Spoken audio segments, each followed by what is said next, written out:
And welcome into a specialty episode of the Level 5 podcast. We're here. It's 11:51 p.m. I on got I got the lights on. You yeah. know it's late when I have the lights on. Yeah, it's 11:51 p.m. on Tuesday night. Pierre-Luc Dubois was traded to the LA Kings, I want to say 6 or 7 hours ago, but all three of us were busy. I've got Elliott here. Brian is sleeping. But he texted us his thoughts, so we'll get to that later. But we wanted to put something out because we've been talking about the Dubois, the potential of a trade forever, right? And it finally happened 3 days ago. Murat Atesh is kind of breaking the deal down. He would outlined who's coming back, and then it took all this time, and it was finally official. Dubois extends long term in LA.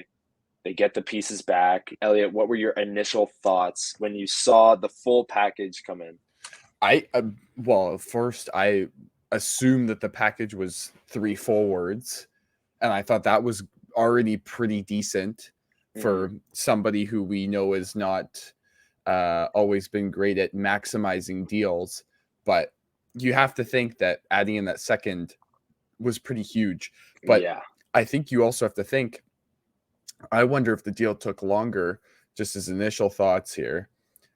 I wonder if Chevy was trying to get more than that too. And he settled on the 2. So I think an insider said that somewhere. I believe that instead of Kupari in a 2, they were trying to get another prospect, and that's kind of another holdup. Because today it was reported the holdup was extension, fitting it under the cap, all that gymnastics. But yeah, maybe that was part of it too. He wanted more. and maybe that's why and you know what? They've been talking since I believe that was Sunday, Saturday. Things started to ramp with LA about Sunday. And then it really only took off as of today. So I'm wondering if Sunday and Monday that they were getting hung up on pieces. And then obviously today was trying to get the deal done. But I'm sure Pierre-Luc Dubois decided that, you know what, we're not really going to get another offer here. Montreal's not really throwing much out there. So yeah, he probably just decided, you know what, let's let it ride. Let's take a shot here. So no, I think I'm going to applaud Kevin Cheveldayoff here very quietly because it's late. Yeah, applaud very quietly. It is a very good move on behalf of the Winnipeg Jets. I think he did a great job. I like the pieces he brought back. It's not like, oh, I like one and the others are kind of we'll get into it, but I like Gabriel Vilardi. I love Alex Iafallo. And I think Rasmus Kupari is a very interesting piece. And obviously a second round pick could be anything. And you could flip that. Yeah. And before we get into the players specifically, I want to echo that point. Like, for what the Jets are trying to do, Elliott Friedman reported they're not trying to rebuild. They're trying to retool. This is a retool on the fly. For what they're trying to do, this is a perfect deal. Vilardi's 24 or 23, about to turn 24. He's an RFA, 6'3", 215-pound winger that has shown flashes at the NHL level. Kupari is a fourth-line defensive specialist center at this point in his career, but at 6'2", 200 pounds, he skates decently well. I don't mind that piece. And then Alex Iafallo is a middle six player at $4 million for the next 2 years. Like, if the Jets are trying to compete next year, and we know that the Jets aren't ever really going to fully rebuild, they're always going to try and compete. And for what they're trying to do, I think this was a great deal. And that's basically all you can ask for. I think Dubois extending definitely helped. And then the second round pick, that was not expected. I thought it was going to be, when I saw the list come out, that it was Vilardi, Iafallo, Kupari, and a second. I thought it was going to be for Dubois, Harkins, and Stanley. Yeah. And then I think it was TSN that posted their graphic of the trade and went Pierre-Luc Dubois, and that was it. And I went, like, what? I honestly, Jet Harkins and Logan Stanley aren't really moving the needle on a trade like that, but I thought there would be some throw-ins from the Jets side, is what I'm saying, to get that second round pick. But the fact that it was just Dubois and they still got the throw-ins and Kupari in a second, I think is great work. Well, and I know I mentioned it to you today.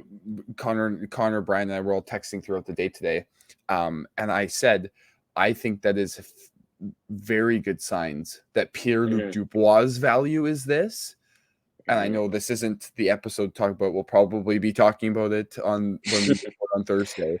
But someone like a Connor Hellebuck, what does that do for his value? Right. Right. Now, that may hurt the Jets because they're going to be looking for a very high price tag, but I think it's earned for a player like that.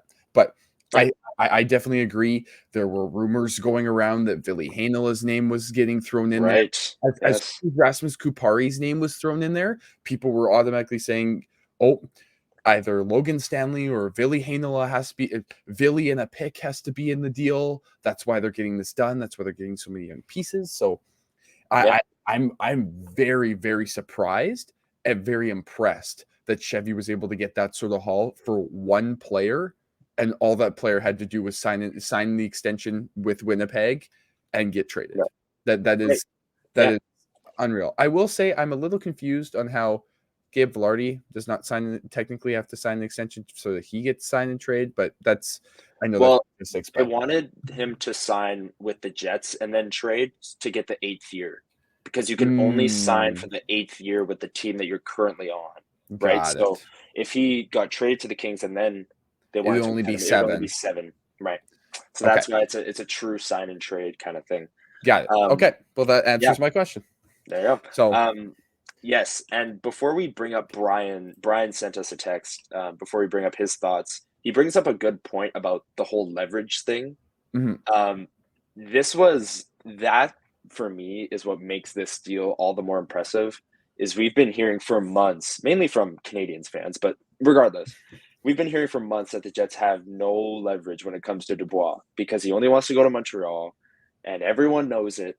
And he's going to walk for free, or you're going to get Christian Dvorak in a second and be happy with it, right? That was what we were hearing for months. And then whether it's Pat Brisson, who is Dubois' agent, or it was Kevin Cheveldayoff, a market was created for Dubois. Like there was 5 or 6 teams in the mix. And then Elliott Friedman makes the report he's going to narrow it down to 1 or 2. And then LA eventually outbids everyone and signs him long term.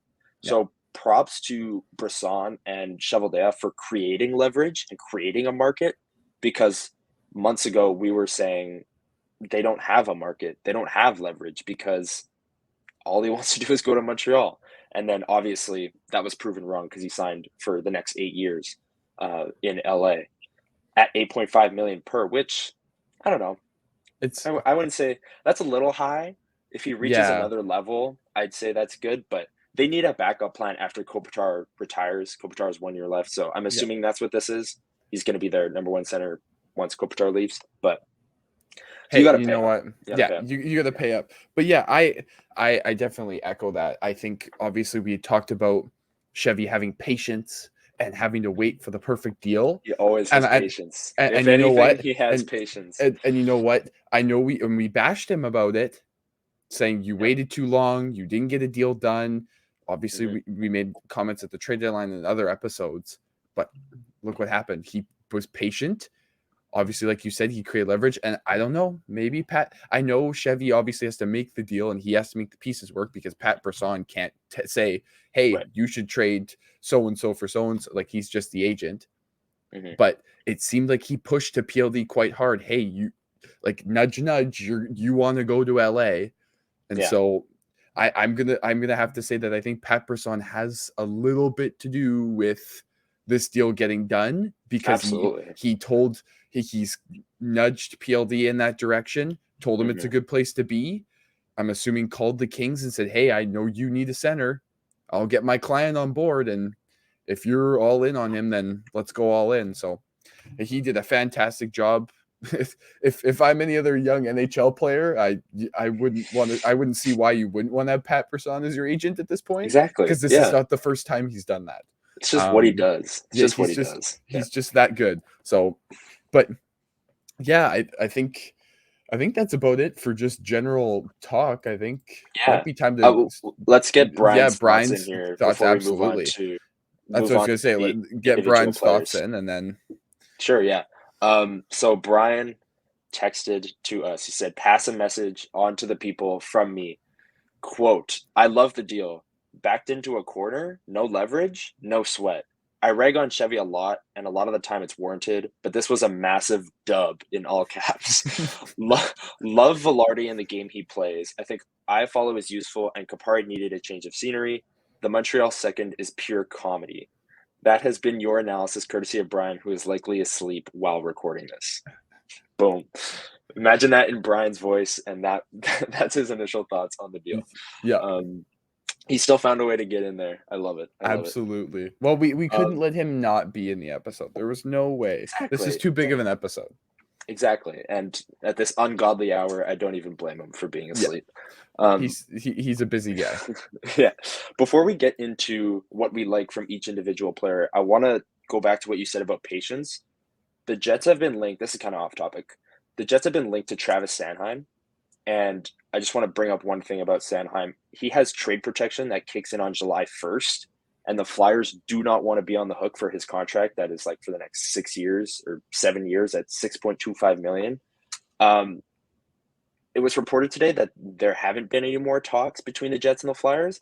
That is Chevy being patient, because if they don't want to be on the hook for this long-term money and he has a full no move clause kicking in 5 days, that price is only going to go down. It was reported that the asking price was the 18th pick, which when you're hearing this tonight, the NHL draft, the Jets will be picking 18. As far as we know. As far as we know, maybe more, but or less. Who knows? Yeah. But I just wanted to bring that up because Chevy loves to be patient, and we know it. And that's a situation where being patient will pay off, because when you get to Friday and Travis Sanheim's full no move clause kicks in the next morning, that price is going to be a lot lower than before the NHL draft, right? Like it's a good spot to be patient in, and it's something to keep an eye on for sure. Yeah, absolutely. Absolutely. Yeah, I can see them paying low, or the Flyers keep asking for a high price and the Jets just say, nope, you know what? We're not going to take if you don't want to play the game here, then we'll walk. We'll let you go, and you can deal with trying to find somebody else to pay Travis Sanheim $7 million. So yeah, no, but I'm in on Sanheim. He's a great player. I think absolutely a great player. Second best defenseman behind Morrissey, honestly. So if they can be patient and swing that deal for cheap, I'm all in. Let's get back to the Dubois deal and the pieces that came back. Before we get into that, though, you are going to hear Brian's voice because we are going to get our sponsor in there. So we're going to let Brian do a quick ad read, and then we'll be back with a breakdown on each player in the deal. So light the lamp during the hockey playoffs with DraftKings Sportsbook. New customers can make a $5 bet and instantly score $200 in bonus bets instantly. Download the DraftKings Sportsbook app and use code THPN. That's code THPN only at DraftKings Sportsbook. If you have a gambling problem, call 1-800-GAMBLER. In Massachusetts, call 1-800-327-5050 or visit gamblinghelplinema.org. In New York, call 877-8-HOPE-NY or text HOPE-NY 467-369. In Kansas, call 1-800-522-4700 on behalf of Boot Hill Casino and Resort. 21 plus in most eligible states, but age varies by jurisdiction. Eligibility restrictions apply. See DraftKings.com/sportsbook for details and state-specific responsible gambling resources. Bonus bets expire 7 days after issuance. Eligibility and deposit restrictions apply. Terms at sportsbook.draftkings.com/hockey terms. And we are back. Thank you again to DraftKings for sponsoring this episode. Elliott, let's get into it. Where do you want to start? Gabe Vilardi? Sure. Let's start with Vilardi. Doesn't matter. So Vilardi, from what Kings fans were saying, has shown a lot more promise on the wing. Now, he's a 6'3", 215-pound winger. I guess forward, if you want to call him a wing forward. I would just say forward at this point. Yeah, because the Jets might try him at center. They might try Perfetti at center. We don't know where he's really going to play, but I think it's going to be in the top six. I can't really see them starting him in the bottom six, especially with the hole that Dubois leaves down the middle, right? So got to. Big center, plays physical, has an outstanding shot. That's what he was drafted for. That's what he's known for, is his lightning quick release, and his hands are ridiculous. And he's posted good defensive metrics. If you look at any analytic, you look at any card, JFresh card, The Athletic, Evolving Hockey, he posts good defensive analytics, which is why I think at 6'3", 215, he'd work as a second line center next year. What are your thoughts on Vilardi? Because I have liked Gabriel Vilardi ever since I did some research on him when Dubois was potentially linked to the Kings. And I think he's like a guy that might score 30 goals next year, and he posts good defensive metrics. Like I don't really, I'm here for it. I think he's been one of my not targets, but he's been a guy that I've been watching probably since he was in the OHL with Windsor and with Kingston. I've just always been fascinated by his shot is just so good, and he's got really good hands. But I think the piece that really makes me think like this is where the deal kind of takes to the next level is not just because he's just an offensive powerhouse. I know the Jets need offense, but he's a guy that can put up 20 to 30 goals, and you don't have to worry about him defensively. Yeah. Like that's so rare within the Jets forward core for the past 3 years. Like that, him and Iafallo, we'll get into Iafallo as well, but defensively responsible wingers that put up incredible defensive metrics is something that has been an anomaly in Winnipeg. So it's refreshing. And it's somebody that I don't know if you know who our coach is, but it's a player that he will love to play. And you know what? It's the type of player that bonus would play 20 minutes a night. And that's what I was going to say. It's like, that's what I'm saying. Don't be surprised when Gabriel Vilardi plays 22, 23 minutes a night. And you know what? In this case, I'm not mad at it because I don't have to worry about him in transition or him in his own zone. Like, he is good defensively. And so I think that's where an actual two-way center card can actually be played here.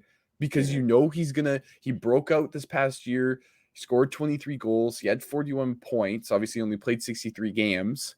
If you add an extra 20 games, you probably add another 30 goal pace. It's a 30 goal pace. It's probably it's probably close to a 60-point pace. I think that's really good for a second line center.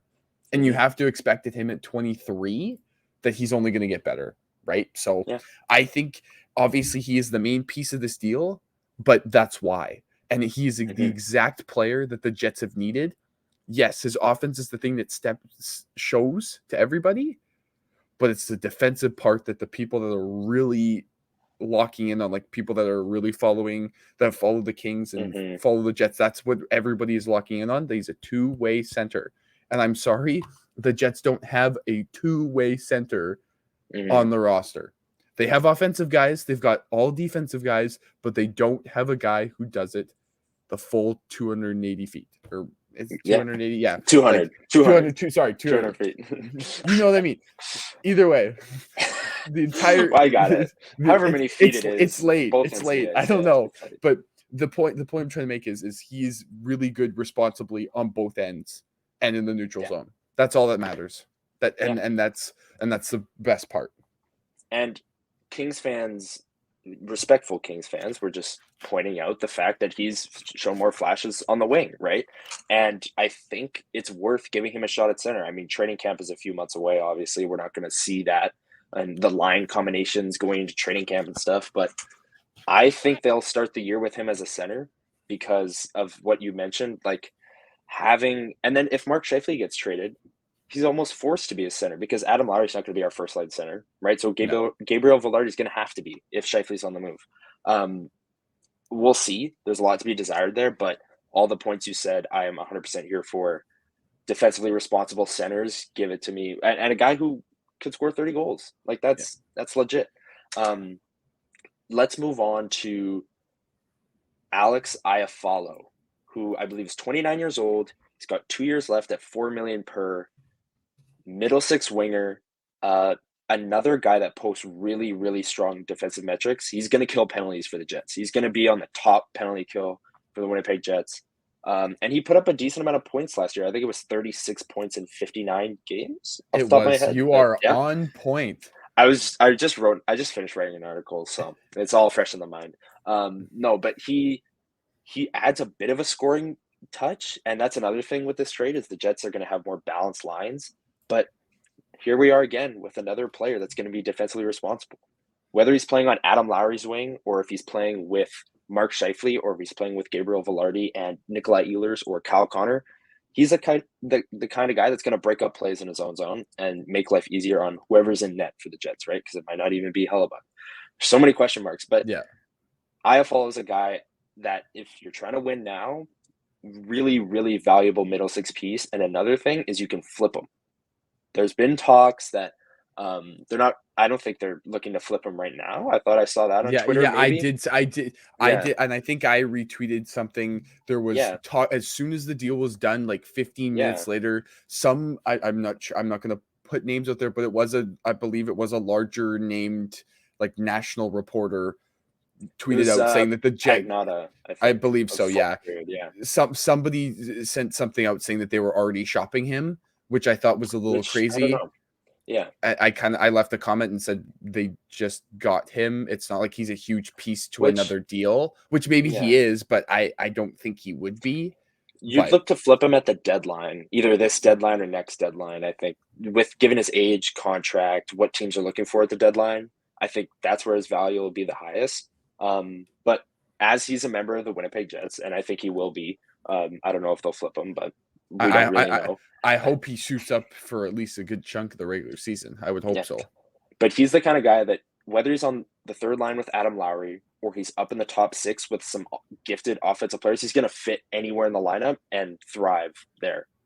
That's how I see Alex Iafallo.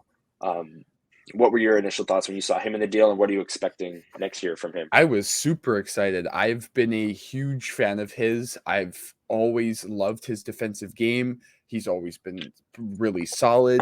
Obviously, obviously, when you look at Gabriel Vilardi, we're hoping he puts up good point numbers, and he has this super high. He's got a decent floor already. We're hoping he hits his ceiling, and he's this top six forward, hopefully top line forward at some point, right? That's what the hope is with Vilardi. Iafallo, just a glue guy, perfect glue guy. Fit anywhere in the lineup. You're gonna get some offense here and there. He's not. The Jets have. He's never scored more than 20 goals. No, he would have been on pace for it, I think, this year if he stayed healthy. Yes, but he's never.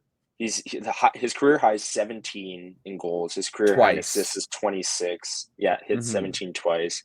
Points 43. So he's not going to be a guy that's going to put up 50, 60 points and 25 plus goals. But again, defensively responsible, fits anywhere in the lineup. And I think that's important for the Jets. I think that was the biggest part in the deal was the way that the Jets got obviously rid of a very good player in Pierre-Luc Dubois. And they flipped him for a really good young player, a player that can fit anywhere in the lineup and is going to be a good depth piece. And then we'll get to him in a minute here, but kind of like a flyer in Rasmus Kupari that could be a good depth piece. But just quickly on Iafallo, I think this is a great pickup from the Jets. I think him defensively is going to be really good, and I just love that you can throw him anywhere in the lineup on the left hand as a left-handed shot. I like it.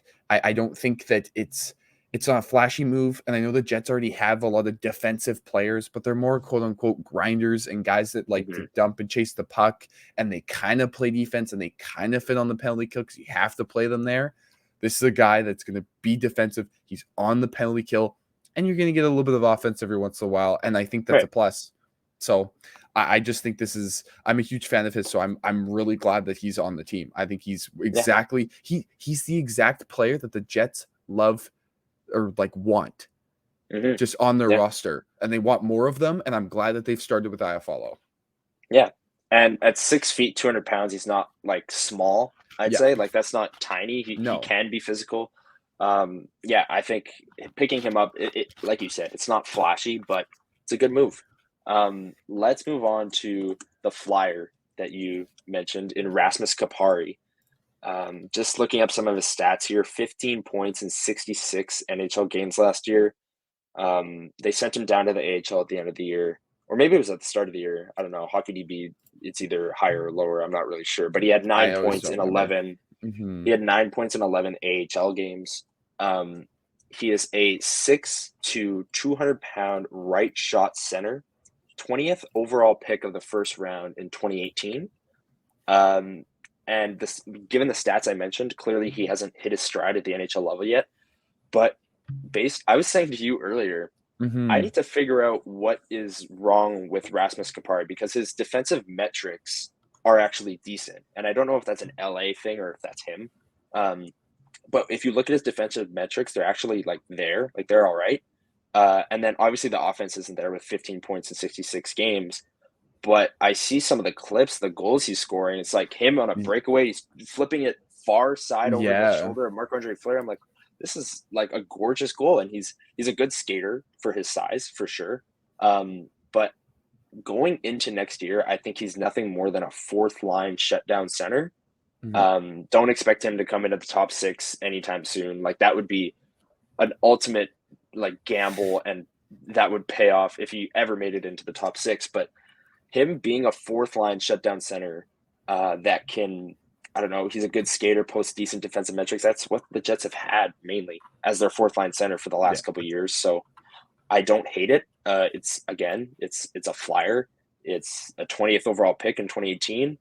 If he can unlock some of that skill, maybe his ceiling is a third line center. That's how I see Rasmus Kupari in this deal. And then obviously you have the second round pick.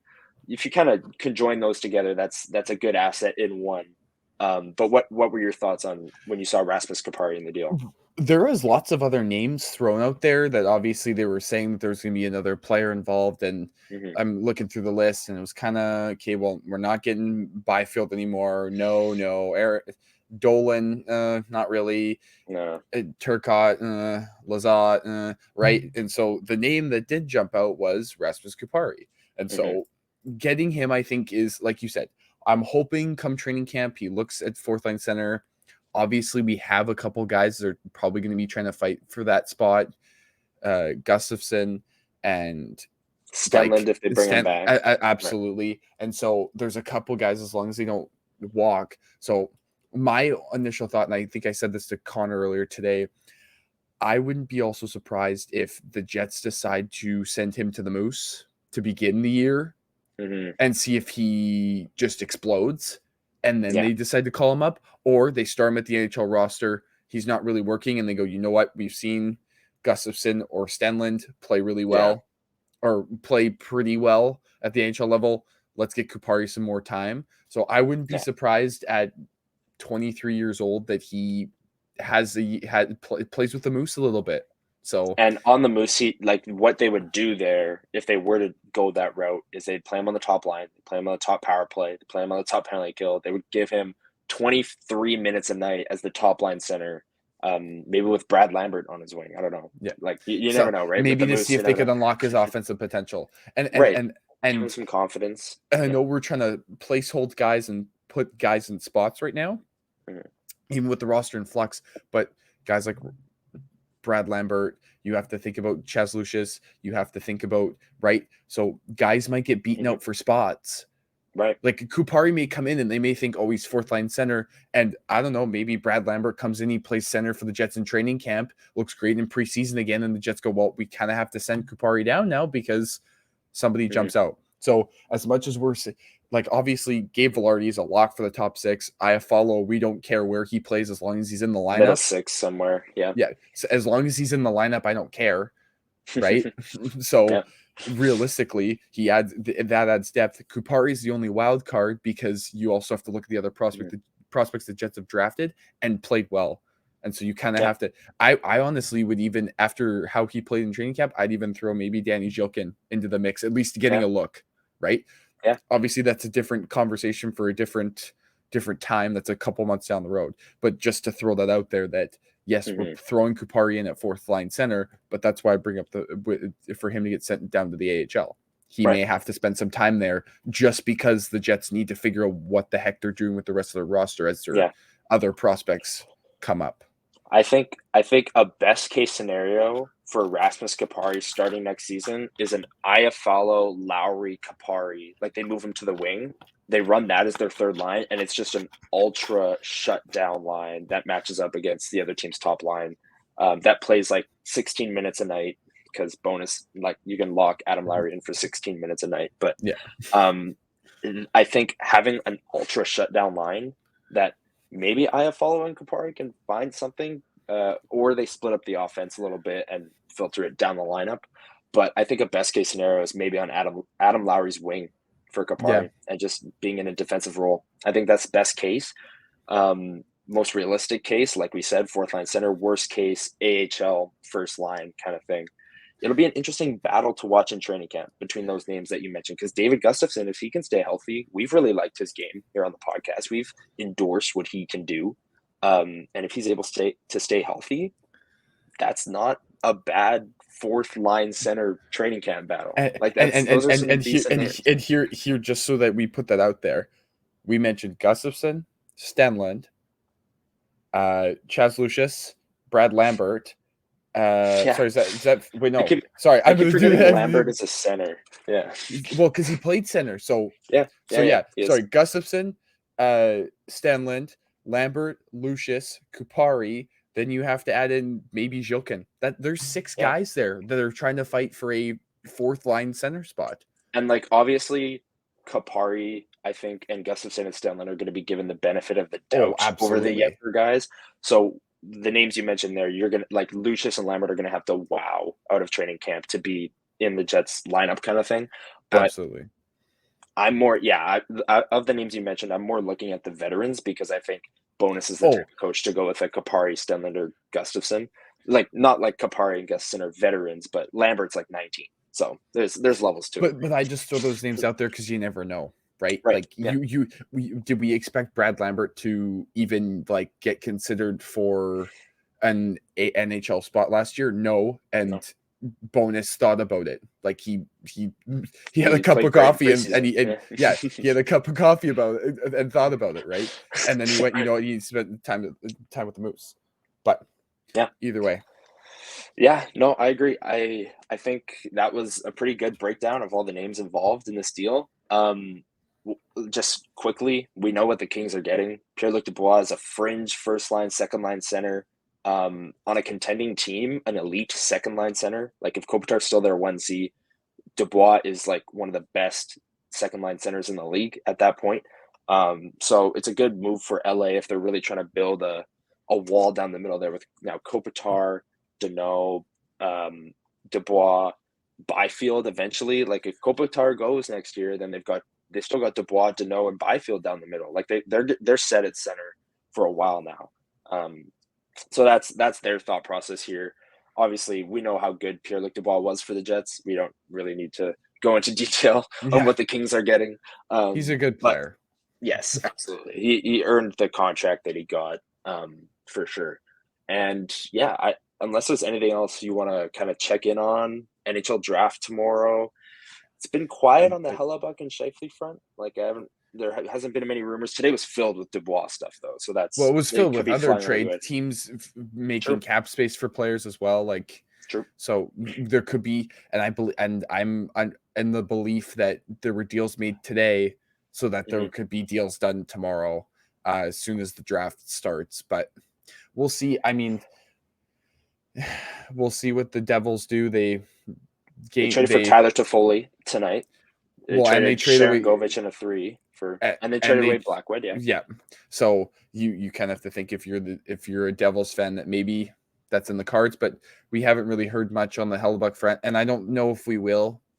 Right. Like, I don't think we will until either tomorrow or we don't until like day 2 of the draft maybe, but we'll see. Yeah. It's going to be an interesting off season. Like we said, we've got a couple months till training camp, so this roster could be the same as it is right now or vastly different. Yeah. I will say, with an agent like Pat Brisson, it's understandable why there was so much talk about Dubois to LA, right? Like he's pulling strings, he's getting people to say this, he's getting Elliott Friedman to say this and Frank Saravalli to say this because that's what he does. He's upping Dubois' value, right?